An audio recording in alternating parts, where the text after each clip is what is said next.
Welcome to USA Global TV and Radio, where our mission is to provide education, entertainment, hope, and inspiration. USA Global TV and Radio connects you with experts and audiences all around the world every single day to help you succeed in business and to live a richer life. Visit us at usaglobaltv.com to learn about career and life-changing training and mentoring programs like the Listening Mentor. Subscribe to our newsletter to stay informed about our special programs and offers. Discover how you can become a guest on one of our shows or a host or producer of a USA Global TV and Radio show of your very own. That's USA Global TV and Radio, where the doctor is always in.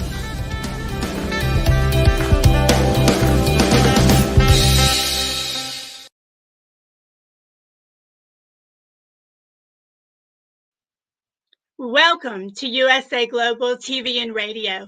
I'm your host, author, DIANN Floyd BOEHM. Our show today is the United Kingdom News and Culture.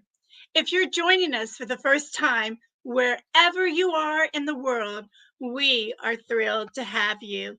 And thank you to all our dedicated viewers. Dr. Jacalyn, founder and CEO of USA Global TV and Radio, is out today, but we have our fabulous UK expert correspondents, HELENA CHARD, who's a royal photographer, a royal broadcaster, and a Wellbeing ambassador. We also have Simon MacDonald from Scotland, a television presenter, an aquaculture and processing consultant, a global award-winning of the West Coast Regional Section of Fishery. That's a mouthful, isn't it? I'm so proud of him. He won 2022 and 2023, recognized for all of his knowledge. He is also an author and a man of a lot of wisdom that he'll be sharing with us. Both HELENA CHARD and Simon MacDonald are the absolute most wonderful UK correspondents we could ever hope to have. Please welcome them. Oh, hi guys. DIANN, hi. Hello, Lovely to see you. With an intro like that, our heads are going that way today. It's just telling the truth, but you know, we feel so blessed to have you. I mean, y'all's word of wisdom, what you share with everyone over here, is such a great way to bring our two countries and people together and celebrate the uniqueness of love and culture that we have. So that's my personal feeling. Your check's in the post. Wonderful, so Helena, do you want to DIANN. start us? You are welcome. Do you want to start us off today with the Yeah, I'm going to, but actually I will do. I'm actually going to talk about also, because tomorrow is World Gratitude Day. Oh, and okay. I know we have lots and lots of different days, and sometimes some of them are not that great. This is a really good one. This was introduced in 1977 by Sri Chinmoy, and it's one of those things. I was thinking about it because we're always so busy, aren't we, in our day-to-day life, running around, etc. But it sort of reminds us to give thanks and appreciation to people, businesses, whatever it might be. And something Sri used to write about a lot is that, you know, the power of gratitude. You know, it's such a force for good. And we talk about peace and we want worldwide peace. You know, starting with gratitude, I think, is a fabulous thing. So I thought I'd introduce that because it is tomorrow, which is very close to my mother's birthday. Oh, happy so thank birthday, you. Yeah, and thank you to you. You're so wonderful, all of you, and to Jacalyn, obviously, for this wonderful platform that we are on, and it just gives us a chance to talk and share all our knowledge, and it's wonderful. So I thought I'd just mention that. So you're glad you did, and thank you for making us aware of Gratitude Day. We all should be grateful every day, but how lovely that we set time aside to be grateful. Absolutely. We've got lots of news, there's lots of cultures, lots of things going on. I think I'm going to start with the King and Queen, King Charles, Queen Camilla, because they have started their state visit to France. I saw Charles, I think, hopping on the flight. Now this was cancelled, I think, approximately 6 months ago. Unfortunately, there was lots of not great things going on in France, but now it's taking place. Everyone's looking forward to it because, of course, it's to renew relations with France after Brexit, and to remember also our shared history and culture and values. And I'm sure King Charles is going to deliver an amazing speech that he'll obviously deliver in French, as he did when he was in Germany and delivered that in German. And I think as well, there's been lots of talk as well about the UK could rejoin the EU. That's happening at the moment. That won't be until 2020, won't be until 2025 and possibly a little later. We probably wouldn't be a full joining, but we could possibly join as an associate member. And the good thing about it is obviously to be able to, trade with the single market, which I think is something that would be really good. So there's lots of talk about. I mean, there's so much going on in the UK, but it gives me a glimmer of hope because, no matter what, we're brilliant here, we're fabulous in the UK, but we're small. And in having lots of people around us and to be able to trade with various people, I mean, I think we've realised how hard it is to try and drum up trade deals and actually get them signed off. I mean, we'll be here for years and years. So this is a real plus. So I'm excited about that. I'm excited for you. Thank you. I know we need it. We need it, don't we? And so we absolutely need that spring. So it's spring in our steps, and which is fabulous. And I was just before I came on, I was looking at Twitter, I think it was, and Prince William is in New York at the moment. And I don't know what he was doing at that particular moment, but there seemed to be a long queue of Americans sort of going around the corner, all waiting to meet him, and everyone was very excited. And that also made me feel really happy. He's over in New York, obviously, for the Earthshot Prize. That's celebrating groundbreaking solutions to repair our planet, again, which is a fabulous thing that he's working on. He flew in commercially to Newark Airport, and this is the second Earthshot summit in New York. And I think the Earthshot Prize winners the finalists have been announced, I believe, in New York. And we've got the third ceremony that's going to be in Singapore that's coming up this year. But, he's been doing a lot, speaking to lots of people, giving some lovely speeches. And he's even been spotted jogging around, I can't remember the name of the park. What's the main parking? Central Park, I think it is, isn't it? In New York. So everyone's been excited to spot him out and about. So he's doing a grand job, which is marvellous. One of the things that lots of people have been talking about as well, I know Fox News were wanting an update on it. People are not too sure about it, but I actually think, it's a good thing. So Prince William, Kate Middleton, they've made a revolutionary move. And this move is sort of seen to slightly disrupt the balance of the power in their household. And what it is, they've actually put out that they are looking for somebody, it's a new role within the household, to help manage their staff and to really be the chief executive officer, so a CEO within the household. The good thing about this is that whoever's chosen will actually report directly to William and Catherine, and which is a very good thing, because before the power used to be with private secretaries, and there has been a problem, obviously, with information being leaked and various things. And even Harry talked about private secretaries where they're not really in control of things, and it must be quite frustrating. So it's a big opportunity for somebody to have an amazing position. But I love the way that they put it out. It's, if I can just try and find it, it says like, it's the CEO, it's the most senior accountable leader for the household, reporting directly to the Prince and Princess of Wales, obviously responsible for development. It's a long-term strategy. But the job description is the person has to be emotionally intelligent, low ego, that's the bit I loved, and strong self-awareness and understanding of the impact, on others. So really, you've got to be a servant leader that empowers the whole team. And I think the problem is lots of people picked up on the low ego, and it's caused this big talking discussion. But, you know, I'm sort of, you know, here I say about that.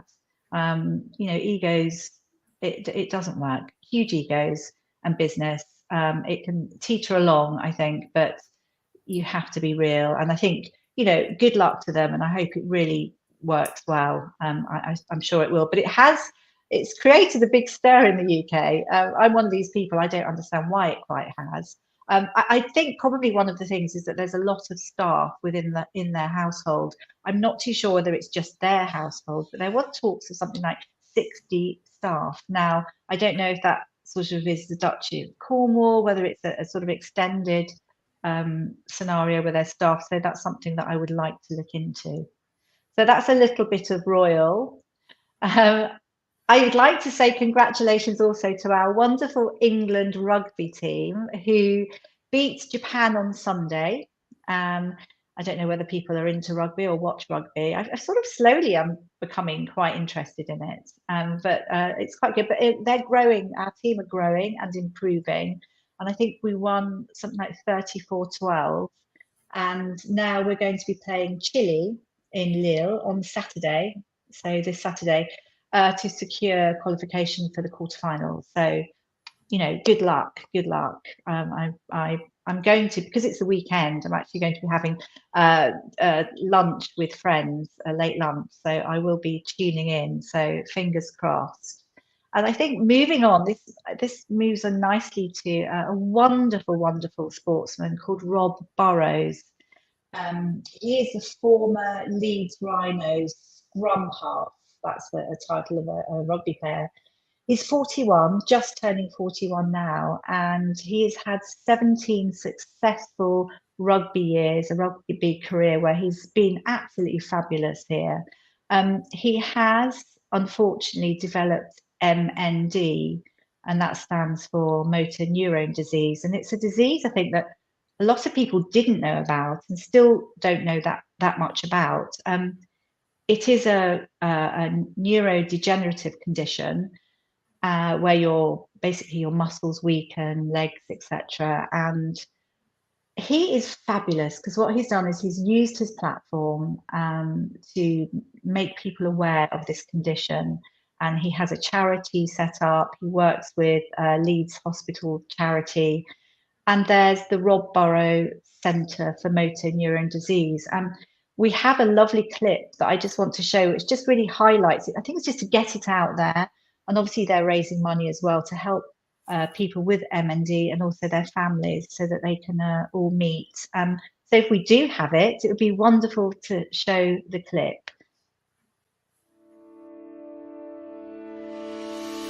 So I think there's two sides to Rob. There's the rugby player Rob, you know, who's quite a prankster, a jokester, and I think you'll get that if you've read Rob's book. And then there's Rob, the family man, who is just very down to earth. Will do anything for his family. Just a really lovely, kind-hearted family man.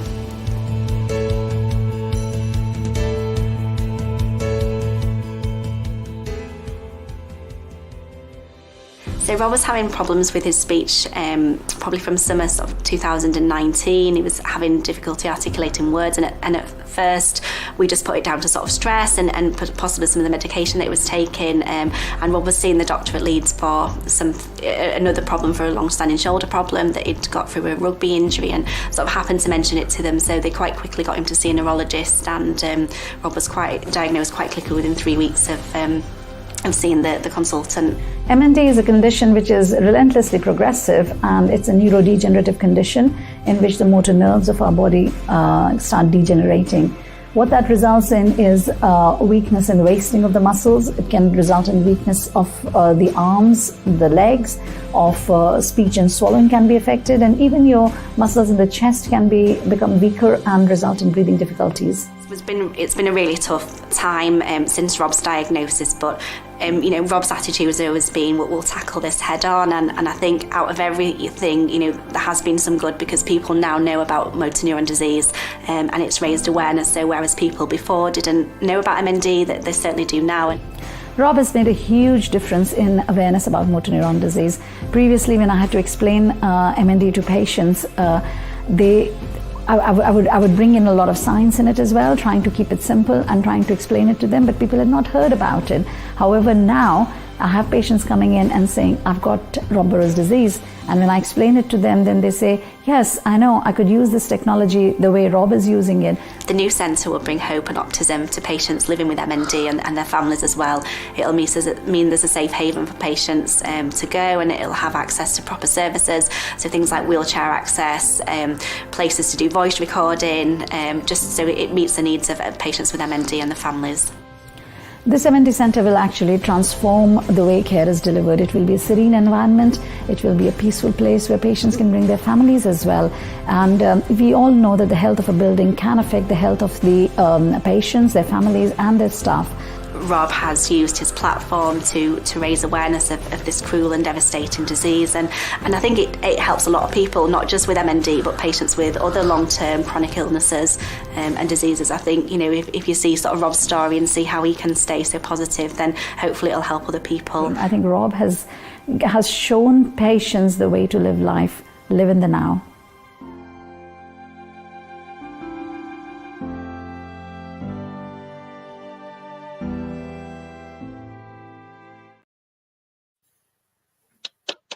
Wow. Wow, I had no idea of this disease itself. Is it genetic, or is it one of those things that happens like here in America with American football? You get hit in the head a lot, and I know in soccer y'all hit with the head. So yeah, I think it's a bit of most. Yeah. Sorry. Yeah. No, it's just to say that it is prevalent actually in sports people that really, when they really pushing their bodies to the limit. So it is prevalent, but it also is hereditary, I believe. But again, it's just I didn't actually know about it at all. It's known as the 1,000-day disease. Obviously, that's life expectancy. But someone that we all probably knew quite well, Stephen Hawking, he survived for 20,000 days. So, he, lived a quite a good life, really. So it depends, I guess. I think there's different stages, but just amazing. I love that the way he, he's talking about living life for the now, and that's so important, isn't it? Being in the now. Absolutely. Yeah, we had a rugby player in Scotland as well, Donny Weir. And Donny Weir is a gentle giant of a guy, and he was about 6'10" tall, always wore a bright tartan suit. And he developed MND as well. And like Rob, and the two of them got together on this, and they raised so much money for research into the issues of MND. I mean, it's a big undertaking that they're taking on there, knowing full well that the end is not good, and and the end comes fairly swiftly once you get to a certain level. So incredibly brave people, both Rob and Donny, and immediately everybody took them to heart. So yeah, there's a lot of work to be done there. Yeah. Wow. You have to admire people like this, because they could go the route, poor pitiful me, but instead they're embracing life, as you said, Helena, living in the now and making the most of it to make a difference, to help others. Just phenomenal. Absolutely. And remembering as well the families, it's always the husbands, the wives, the children, keeping them going, and what happens. Yeah, that's exactly right. I also liked how, and we lost Helena for a minute, but I'm sure she'll be back. But Simon, I loved how Helena talked to us about what was happening with the Prince William and what all he's up to. And that would be amazing to see him running around Central Park. He must have a team of people like following him around or something, right? I think they do it very discreetly, rather than having the whole entourage going around there, and somebody carrying the mobile phone, and somebody's got the filofax. You don't have filofaxes now, do you? But, you know what I mean. Somebody's got the briefcase, somebody's got the sandwiches. So that no, I don't think they have quite that sort of entourage. They they prefer to keep it low key. They will be there, but just very discreet. Very brave, very brave. Sorry, I keep popping in and out because we've sort of got a storm going on here. We've got this like hurricane coming, and every now it just keeps throwing me out. So then I keep clicking in. So you have to bear with me. Well, bear with you and brace yourself for hurricanes. I grew up with them being a Texas girl, so totally understand. I don't know if you caught it, but it's wonderful what you shared with us about Prince William and his dedication to his work. So perfect, isn't it? It's really lovely. Yeah. Goodness. You're just getting blown away today, Helena. It's like, we're not really used to it here. I'm not used to it at all. Show. We all get blown away in this show. Some more literally than others. So what's happening in Scotland? Well, as England is getting blown away, it's sunshine outside for us at the moment. We've had some rain, we had some colossal rain, but the Coast Guard Service have been warning everybody with the yachts and boats and moorings just now to make sure your boat is secure. So I'm putting the word out there on the behalf just now. If you've got a boat in the water in the west of Scotland, tough luck. Just make sure that everything, I mean, literally the hatches are battened down because there's a bit of a screamer coming in. It's a cast off from America, I'm afraid. So you had it first. So we're just getting the tail end of it, and we'll see it off. So that's it. But no, Scotland just now, it's a busy place. The tourist season is going on and on and on. The last couple of days, I've been in what is often regarded and called as the Jewel of the Highlands. And the Jewel of the Highlands is a beautiful little village called Plockton, which is a most unusual name. Plockton's been used in quite a number of movie sets, and there was a television series on UK television called Hamish Macbeth about a village policeman in a fictitious West Highland village, getting up to all sorts of things and having to deal with poachers and what have you. And it was really quite a hilarious series. So that was all filmed in this village of Plockton. Just a little place. But it's a little place that can punch above its weight. It is so beautiful. You've got some of the most northerly palm trees in the world there. It's got its own little ecoclimate. So I've been up there. I was actually up there doing appraising a new project that's being set up there, which is really it's an extraordinary project, and it's an all-encompassing experience of food and drink. Again, with emphasis on the local, going back into the history of it. The chap who has it, he's actually got 37 acres of an estate there. So it'll include walks around explaining about foraging, wild mushrooms, stunning viewpoints looking across the sea and the sea lochs to the other islands and the far side of the loch, all explained. And then eating experiences down on the shore. He also, the chap who has the business, has also got a fishing boat, and he's catching langoustine and what we call squat lobsters, which are absolutely delicious. And there are oyster farmers and scallop farmers nearby as well, who will be supplying food for that eating experience. He's also got a huge polytunnel there, and the idea with that is at one end is going to be like a vegan eating place where you can literally pick your own vegetables and fruit within this massive great polytunnel. And then he's also building a smokehouse. So we'll be smoking local fish and local products there as well. So, he's got me involved as a consultant in this project. I'm so excited about it because it's going to be quite unique and quite a unique project in Scotland. So it'll be a big draw card to the area. But Plockton itself, it is such a pretty place. And when I was there, I mean, this is about 5-6 years ago, it would have been well and truly out of season, and there would have been very few visitors there. But Plockton is just so busy now. Lovely people there. I met where I was staying. There was an Australian couple. There was a couple from France as well. Their English wasn't good. Fortunately, I'd had experience of living in France for 5 years, so I had the chance to exercise my French once again. I don't think anybody understood what I was saying. I certainly didn't understand half what they were saying. C'est la vie. C'est la vie. Yes. And I went to the local hotel at night. I was in the bar there, and it was actually very difficult to find somebody that spoke English. We had, the nearest we had to that was American, but we had Belgians, we had Dutch, we had more French, there was Spanish, there was Portuguese. I mean, it was just the world had come to Plockton. The population of the village, I would say, is around about maybe 1,000 people, if that.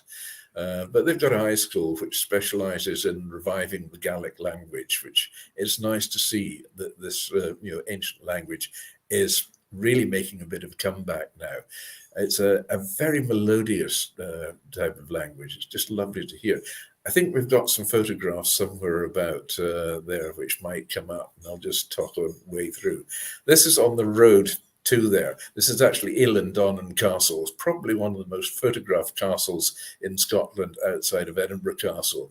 Ilendonnan Castle, it featured in 2 James Bond movies and countless other movies as well. It's a very dramatic place. The light there always creates a drama about it. I mean, the rain had stopped then, which was a great surprise and a great bonus, and the tide was out. And this is Duncraig Castle, it's in the loch, which is where Plockton is based. So anywhere in Plockton, you look out across at Duncraig Castle. Lovely mooring, sheltered mooring and anchorage there. You can see the atmosphere coming in over the hills. It wasn't a case of the tide coming in when I was there. It was the tide came down. But we also had some amazing sunny spells as well. So you actually get all 4 seasons in one day, or even within an hour, because this photograph was taken minutes after the one with Duncraig Castle there. So it just changes like that. But you can see the street is just so pretty there with all the houses and so on. And then northerly palm trees and magnificent rainbow as well, which just really just suddenly appeared, and it was very dramatic. And it was actually the full rainbow went the full span. So everybody's out there looking for the pot of gold at the end of it. And this is Diane's going to get a shovel now and come over and have a wee hunt in Scottish Islands. I know.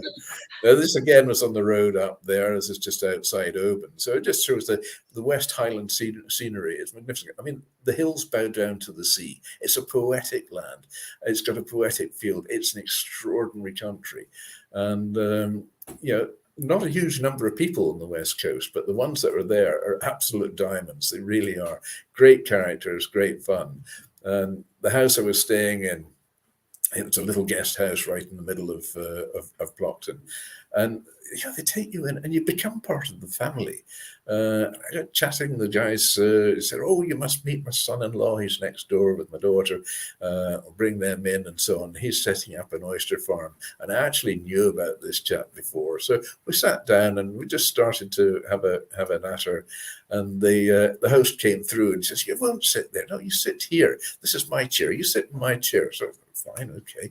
And next minute, out comes the mandatory bottle of whiskey, and I thought, "Oh, here we go. This could be a dangerous night." And it was great. So the hospitality is just absolutely unique. The West Highland people are absolute gems, and it's it's so nice. Everybody's so trusting there. Security. I lived in South Africa for 5 years, and you got used to if you had the courage to go out for a walk, you took a very large stick and a very large dog and possibly a gun, but and you were always looking over your shoulder, and everything had to be securely locked up, and there was bars over windows and so on. But in the West Highlands, people, they don't even lock the door at night. You don't lock your car. It's just it's laid back, it's relaxed. Crime crime is virtually zero. It's local policemen there might have to deal with somebody who's catching a salmon out of the river that maybe they shouldn't have done, and that's about it. Or finding a missing cat. I mean, that gets pretty serious, and the whole village would get involved in that. So that's the kind of lifestyle we have here. It's rather nice, and and very welcoming. So the experience, this last couple of days, just amazing, and it's brought back a lot of years of living in the West Highlands, the experiences which I'd had in my younger years. Surprised anybody could remember that far back, but I did have younger years. I think Queen Victoria was a young girl at the time, but it was just absolutely enthralling. I mean, that part of the world is really something else. When you come to Scotland, north and west, I much prefer, I must admit, I'm a West Coast man. East Coast people might have a different idea of that, but for the beauty of Scotland, the West Highlands really do take a bit of beating.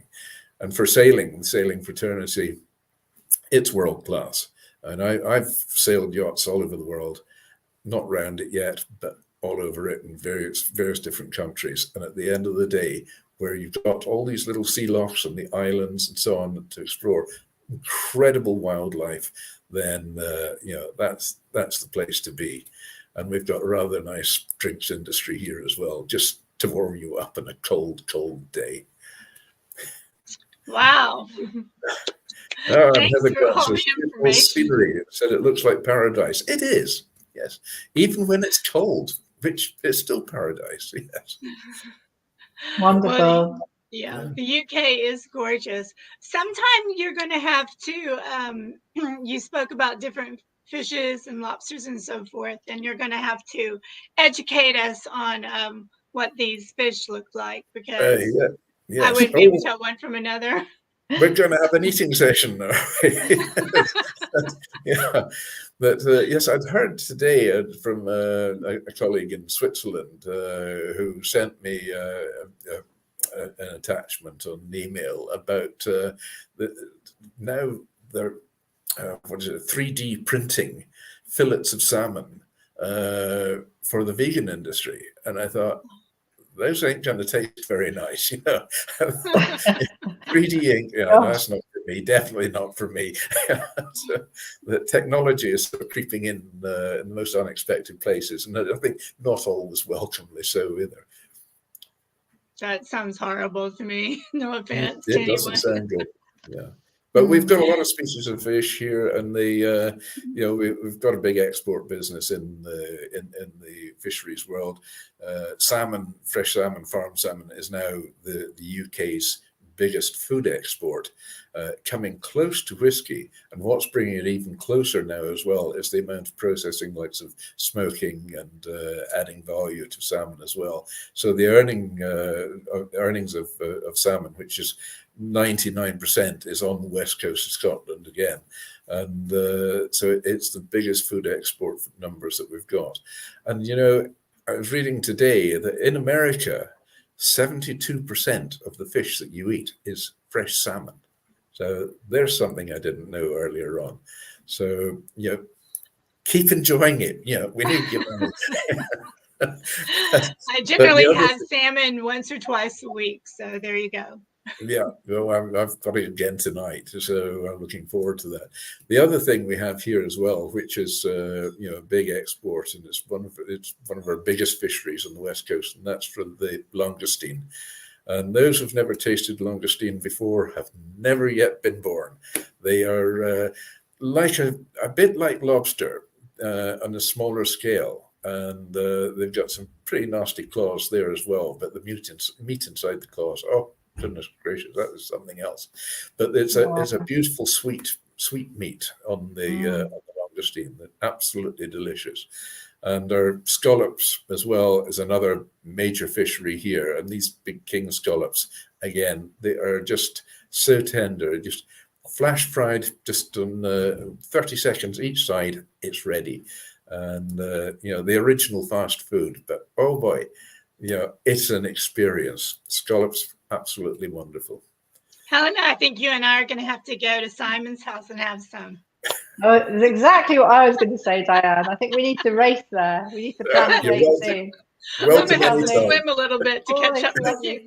you. Oh, it'd be so nice. Thank you. That was lovely. Yeah. Goodness Simon, me. I really appreciate you sharing the beauty. Those pictures were absolutely gorgeous of Scotland. And of course, as Helena knows, because she lives there, there's so much beauty as well in England itself, as well as Wales. I've only been to southern Wales, but I hope to get to northern, because everyone says you have to see that sea coast up there, and of course Northern Ireland.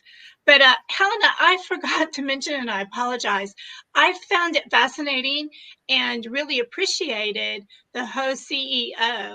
I think that's a fabulous arrangement.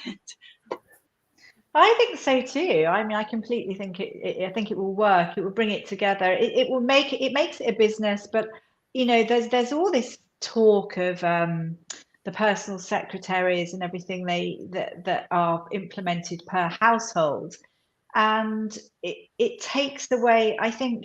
I mean, obviously, if you are a royal, you know, you want to be in control, and I think it's giving control back to the people. So to Catherine and William, they will have that control and have someone that they can really rely on, just one person that's going to G everyone up and then report to them. And I do think it's wonderful. And I love the fact that they've just been very honest in what they want. Why not? You know, Yeah, I'd want the same thing. I think I'd put the same thing. I want someone with no ego. Come on. You just want someone who's passionate and then wants to do well. Yeah, exactly. I think we added that. Yeah, I think we added in the low ego bit to discourage Boris Johnson for applying. Yeah. That's funny. That's really funny. Yeah. I would want low ego too, because you want someone who wants to be part of the family, and you want to be able to trust them and realize I'm really the boss, not you. Count your blessings that you're here. Absolutely. And I think the Prince Harry thing as well, I think that's the only thing that really there is a similar kind of stance. I think his problem was also with the personal secretary. So yeah. They're doing a great thing. Yeah, very good. Very good. Well, can you believe it? It is almost time to go. So I'm going to spotlight you guys and let you share your words of wisdom. So Helena, take it away. Oh my! I can't. I'm still in shock that we've come to the end of the program. So I think I'm going to go back really to the beginning, which is to remember to thank people around us. Obviously, we've got the Gratitude Day, which is tomorrow, and I think it's always good to be reminded of things, just because we're always so busy. We're always running around and sometimes thinking about how we have to do too many things. And sometimes to sit back and remember and give thanks and appreciation to people we love and people around us, whether it's family, friends, you know, work colleagues, is so important. And also another thing I would like to say is you don't always have to be doing something. You know, I think you can just be, you know, just relax. I think that's something also very important, because we're, again, always running around doing thousands of things. My words of wisdom. I love it. And you're so right. Simon, what do you have for us today? Oh, well, I mean, where do we start? Well, I mean, this week I've taken you on a journey through the West Highlands of Scotland, just as a little taster to see what it's like here. Next week, I'm going to be talking about inventions from Scotland. And we are a pretty inventive lot here. I mean, we've just got so many things. We all know about penicillin from here, and the car tires of Mr. Dunlop. You know, we didn't invent the wheel, but at least we made it comfortable to ride on. And there's so many incredible inventions that have changed the world and changed the way in which we live. So next week I will be talking through quite a lot of those, and you'll have some great surprises in it as well. You know, researching it's been great fun for me, and wow, I've had some surprises as well. So, you know, watch us next week and enjoy the surprises. However, today I end on a little note as my pearls of wisdom at the end of each show, and courage is what it takes to stand up and speak. But courage is also what it takes to sit down and listen. Remember. Wow. Next week. That is so Yeah. true. And you That's guys so are good. absolutely right to live in the now, but take time and relax, and just listen to yourself. Just breathe, just breathe. As Helena said, you don't have to do something every single moment of the time, be scheduled. But since it is Gratitude Day tomorrow, thank you, Helena, for bringing us aware of that. I'm also going to say that I am so grateful, and I truly mean this with all my heart, that to be on this particular show and to now be able to say Helena and Simon are my friends, I feel truly, truly blessed. So I just want to say thank you. Thank you. Thank you. Yes. And thank you to everybody who make this show possible. And those of you who are watching the show today, because you are really the most important people here. We just rabbit on about whatever goes, but it's you who tune in and watch this show. Really make it special. Thank you. Amen. Well, that wraps up our show this week, and I can't wait to see what we have next week. I'm going to be very excited about the inventions and no telling all the exciting news that Helena's going to bring us. But until then, I hope everyone has a very blessed day. Take care. Bye for now. Bye, everybody. Hello, I'm children's author DIANN Floyd BOEHM, and I am co-host for several of the USA Global TV and radio shows. I joined because of the purpose of the USA Global TV and radio. They provide content for the viewers and listeners, an opportunity for people around the world to have their own show or even be a guest on an existing show. We truly believe in helping others get their positive message out to the world. We also have the opportunity for the listeners. You can watch on several platforms, and on YouTube, you can ask questions and even give a comment. We absolutely love it. I love being part of the USA Global TV and radio because I love positive messages, and who doesn't? And we need more of that in the world. We are a family, and we hope you will join us and become part of the family too.